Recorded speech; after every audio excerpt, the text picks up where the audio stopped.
ఒక ఎంపీని కింద పడుకోబెట్టి, కింద అంటే టేబుల్ మీద పడుకోబెట్టి కాళ్ళు పందిని పైకి ఎత్తినట్టు కాళ్ళు పైకెత్తి ఇంతంత పొడుగు లెదర్ ఆటలతో పెట్టి కొట్టి చూసి ఆనందించారు అధ్యక్ష.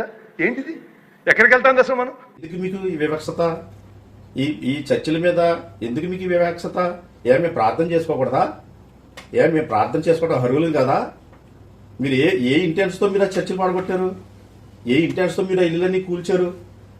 పివి సునీల్ చెందినటువంటి బ్యాచ్ అనబడేటువంటి ఆ మాట వెనక్కి తీసుకోండి. మేము ఆ వ్యక్తులు కాదు.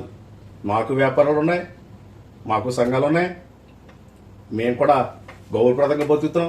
ఎవరో తొత్తులుగా చెప్పుకోవాల్సినటువంటి కర్మ మాకు లేదు. ఎవరో పివి సునీలు ఎవరో తొత్తులుగా చెప్పుకోవాల్సిన కర్మ మాకు లేదు. ముందు అదొకటి అర్థం చేసుకోండి రఘురామకృష్ణరాజు గారు. అయితే మాకు సొంతంగా మాకు తెలియదేంటి? మా బ్యాక్గ్రౌండ్ ఏంటో మాకు తెలీదా? మేము పివి సునీల్ అని మనుషులు మేము చెప్పుకోవాలా? లేదా మీరు ఎత్తారు ముద్ర? అంటే పివి సునీల్ మనుషులు ఎస్సీలైనా దళిత క్రిస్టియన్లైనా మీరు దాడులు చేసేస్తారా?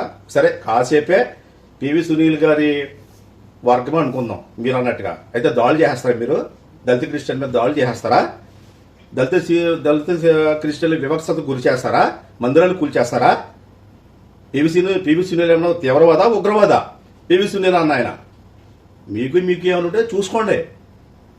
మీరు మిమ్మల్ని ఆయన కొట్టాడు అంటున్నారు, మిమ్మల్ని కుక్కను కొట్టినట్టు కొట్టాడు అంటున్నారు, ఆయన పందిని ఎలాడేసినట్టు ఎలాడేసి అంటున్నారు.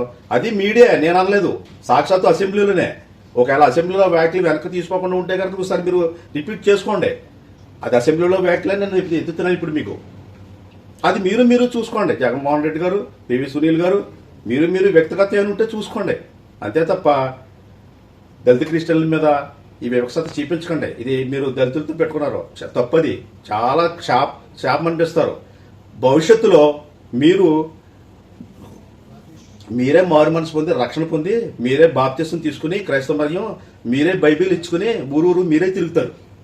అయ్యా, ఇప్పుడు వరకు నేను విగ్రహారాధనలో బ్రతికాను, విగ్రహారాధుడిగా బతుకాను, నిజమైనటువంటి యేసుక్రీస్తు దేవుడే, ఆయన మీరే ప్రసారం చేస్తారు. ఆ రోజులు మీకు వస్తాయి. బైబిల్ ఇచ్చుకుని మీరే ఊరూరా తిరుగుతారు.